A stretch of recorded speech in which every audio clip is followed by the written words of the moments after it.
అమరావతిలో విట్కు కేంద్ర మంత్రి వెంకయ్య నాయుడు ఏపీ సీఎం చంద్రబాబు నాయుడు శంకుస్థాపన చేశారు. అక్కడ ఏర్పాటు చేసిన సభలో వెంకయ్య మాట్లాడుతున్నారు. ఇప్పుడు లైవ్ చూద్దాం. వైజ్ఞానాన్ని ఇవ్వాలా, ఆ విద్య కూడా ఉపాధాన్ని ఇవ్వాలా, ఆ విద్య కూడా మనం బతుకు తెరుగు మార్గాన్ని చూపించాలా. ఆ బతుకు తెరుగు మార్గం చూపించేట విద్య ఇవాళ ఇది మనకి మంచి సంస్థ ఏర్పడడం చాలా సంతోషమని మీ అందరికీ మనం చేస్తూ ఉన్నాను. అదే కాకుండా ఇవాళ ప్రపంచంలో ఉండే మంచి సంస్థలన్నిటికీ కూడా ఎక్కువ వాటికి భారతీయులే అధిపతులుగా ఉన్నారు. వాటిలో చాలా మంది తెలుగు వాళ్ళుగా ఉన్నారు. అందుకని మనం దాన్ని గుర్తుపెట్టుకోవాల్సిన అవసరం ఎంతో ఉంది. ఇవాళ దేశం యొక్క పేరు ప్రతిష్ట ప్రపంచవ్యాప్తంగా గుర్తింపు వచ్చింది. Now India is recognised and respected world wide. ఇంతకుముందు India was looked down upon. Now thanks to the Modi's leadership India is now recognised and respected world wide.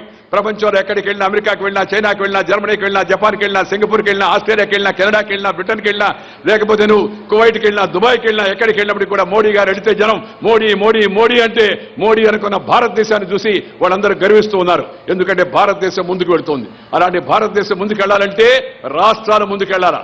ఆ రాష్ట్రాలు ముందుకెళ్లే ప్రక్రియలో ఆంధ్రప్రదేశ్ కూడా ముందుకు తీసుకెళ్లే ప్రక్రియలో భాగంగా ఇవాళ ఒక చక్కని ప్రతిష్టాత్మక అంతర్జాతీయ గుర్తింపు విద్యా సంస్థను మనం ఇక్కడ ఏర్పాటు చేసుకోవడం చాలా గర్వకారణం అని మీ అందరికీ కూడా మనం చేస్తున్నాను.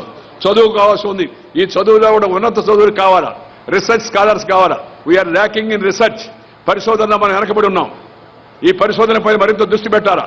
అలాగే తెలివితేటలు బాగున్నాయి, ఆ తెలివితేటలకు కాస్త స్థానం పెట్టాలా. దానికోసం అని చెప్పని ఎడ్యుకేషన్ పాలసీని కొత్తగా కేంద్ర ప్రభుత్వం రూపొందించింది.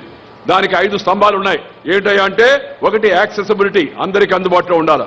2 ఈక్విటీ, అందరికీ అవకాశాలు దొరకాల. 3 క్వాలిటీ, దాని నాణ్యత ఉండాలా. 4 అకౌంటబిలిటీ, బాధ్యత ఉండాలా. 5 అఫోర్డబిలిటీ, ఆ పెట్టే జీతాలు ఆ రుసుములు అవన్నీ కూడా అందరికీ అందుబాటులో ఉండే విధంగా ఈ 5 పిల్లర్స్ తో కొత్త జాతీయ విద్యా విధానాన్ని కేంద్ర ప్రభుత్వం రూపొందించింది. దానిపైన దేశవ్యాప్తంగా చర్చ జరగాల్సిన అవసరం ఎంతో ఉంది. ఆ చర్చలో అందరూ కూడా పాల్గొనడానికి అవసరం ఎంతో ఉంది. విశ్వవిద్యాలయాలు కూడా దానిపైన భాగస్వామ్యం కావాల్సిన అవసరం ఎంతో ఉంది. మనం ప్రపంచంతో పోటీ పడుతూ ఉన్నాం. కానీ ప్రపంచంతో పోటీ పడేటప్పుడు మన దేశాన్ని, మన మూలాలను మనం మర్చిపోకూడదు. మన కన్న తల్లిని, మన జన్మభూమిని, మన మాతృభాషను, మన మాతృదేశాన్ని మర్చిపోయిన వాడు మానవుడే కాదనేది నా విశ్వాసం. కన్న తల్లి, జన్మభూమి, మాతృభాష, మాతృదేశాన్ని మర్చిపోయిన వాడు మానవుడు కాదు అనే విషయాన్ని అందరం గుర్తుపెట్టుకోవాల్సిన అవసరం ఉంది. అందుకని మనకు జన్మ ఇచ్చిన అమ్మ, you should never forget your mother. మనం జన్మనిచ్చిన భూమి అది వెరగపూడి కావచ్చు, లేకపోతే రాయపూడి కావచ్చు, లేకపోతే తుళ్ళూరు కావచ్చు, ఏ ఊరైనా సరే నీ ఊరును నువ్వు జన్మలో మర్చిపోకూడదు. నువ్వు ఎక్కడికి వెళ్ళినప్పటికీ కూడా నీ ఊరును గుర్తుపెట్టుకోవాల్సిన అవసరం ఎంతో ఉంది. 3వది మాతృభాష. అమ్మ గర్భం ఇచ్చిన భాష అవుతుందో తెలుగు భాష. ఆ తెలుగును మనం మర్చిపోకూడదు. ఇతరులతో మాట్లాడేటప్పుడు విదేశస్తుడు కాకుండా, వేరే జాతి భాష వాడు కాకుండా తెలుగువాడితో తెలుగువాడు మాట్లాడేటప్పుడు తెలుగులోనే మాట్లాడాలంటే నిర్ణయాన్ని మనందరం తీసుకోవాల్సిన అవసరం ఎంతో ఉందని మీ అందరికీ మనం చేస్తున్నా. అమ్మ భాషను మర్చిపోయిన వాడు అమ్మనే మర్చిపోతాడు. అది గుర్తుపెట్టుకోండి. అమ్మ భాషను మర్చిపోయిన వాడు అమ్మని మర్చిపోతాడు. అమ్మ ఎంత పవిత్రమైందో అమ్మ భాష కూడా అంత పవిత్రమైంది. మన తెలుగులో మనం మాట్లాడకుండా మన జబ్బు. రష్యా అధ్యక్షుడు వస్తే విద్యార్థులందరూ ఒకసారి వినండి. If the Russian president comes to India, he will speak in Russian, not in English. French president comes to India, he will speak in French, not in English. Chinese president comes to India, he will speak in Chinese. కానీ మన వాళ్ళు పోతే వచ్చి రాని ఇంగ్లీష్లో మనం మాడుతూ ఉంటాం ఇతర వాళ్ళందరితో కూడా. ఎందుకు ఈ దౌర్భాగ్యం? మనందరికి కూడా మన భాషలో మనం మాట్లాడాలి.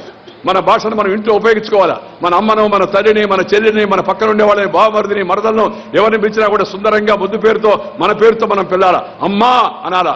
అమ్మా అనకుండా మనకు అలవాటైపోయింది. ఇంగ్లీష్ జబ్బు మనకు ఎక్కింది. దాని మైండ్లోకి వెళ్ళిపోయాం అందరూ కూడా. ఇంగ్లీష్ నేర్చుకోవడం తప్పు లేదు, కానీ ఇంగ్లీష్ మైండ్ రాకూడదు. తెలుగు భాషను మర్చిపోవద్దు. ఇంట్లో అమ్మను పిలిచేటప్పుడు మమ్మీ, డాడీ, బీడీ, జాడీ, కేడీ అనవద్దు. అమ్మా అనండి. అమ్మా అంటే అంతరంగం నుంచి వస్తుంది. అమ్మా అనుకొని చూడండి, ఎవరైనా సరే అంతరంగం నుంచి వస్తుంది. మమ్మీ అంటే మూతిలో నుంచి వస్తుంది. ఒకసారి ఎవరైనా అనుకొని చూడు కావాలంటే. అందుకని అమ్మ భాషను ఎవరో మర్చిపోవద్దు. తల్లిదండ్రులకు నా కోరిక, దయచేసి పిల్లలను తెలుగులో మాట్లాడించండి. తెలుగులో పదాలు వాళ్ళకి తెలవకపోతే అర్థమయ్యేట్టుగా చెప్పండి. తెలుగు మర్చిపోకుండా చూడండి. తెలుగుని మర్చిపోయిన వాడు రేపు తల్లిని మర్చిపోతాడు, మిమ్మల్ని కూడా మర్చిపోతాడు. అది గుర్తుపెట్టుకోండి అని నేను తల్లిదండ్రులందరూ కూడా చెప్తూ ఉన్నాను. దాంతోపాటు ఇతర ఇంగ్లీష్ నేర్చుకోవాలా, హిందీ నేర్చుకోవాలి, ఇంకా ఇతర భాషలు నేర్చుకోవాలా. దాంట్లో ప్రజ్ఞా పాఠవాలు నేర్చుకోవడానికి అవసరం ఎంతో ఉంది. PhD వరకు వెళ్ళాలా. చైనాలో PhD సంఖ్య ఎంతో తెలుసా? Ratio for China is 39% as against a mere 3.40% in our country. China has comparable population with us, but 34% of the total student enrollment is by engineering students, as against 6% in our case. కానీ engineering మాత్రమే చదివితే సరిపోదు, దాంతోపాటు ఇతర విజ్ఞానాన్ని కూడా సాధించాల్సిన అవసరం ఉంది. India accounts for mere 2.80% of total such publications in the world, while China accounts for 9.40%. I understand produces patents 5 times more than India. Patents. మనం పేటెంట్స్ లో మనం వెనకబడి ఉన్నాం. అందుకని మనం ఉన్నత విద్యను మరింతగా మనం పెంచుకోవాల్సి ఉంది, మనం రీసెర్చ్ చేసుకోవాల్సి ఉంది. According to UNIDO report, every year 1 lakh Indian professionals leaving the country, and this amounts to resource loss of US billion, 2 billions. మన 1 లక్ష మందికి పైగా మన యొక్క విద్యార్థులు విదేశాలకు వెళ్ళిపోతున్నారు. వెళ్ళండి, తప్పులేదు. నేను చెప్పేది ఒకటే, go land land and return. వెళ్ళండి, ల్యాండ్ తెలుసుకోండి, ల్యాండ్ సంపాదించుకోండి, రిటర్న్ మళ్ళా ఇంటికి రండి. మీ దేశాన్ని, మీ తల్లిని, మీ కుటుంబాన్ని, మీ ఊరిని, మీ రాష్ట్రాన్ని, మీ దేశాన్ని మర్చిపోవద్దని చెప్పి నేను విద్యార్థులందరూ కూడా కోరుతా ఉన్నా.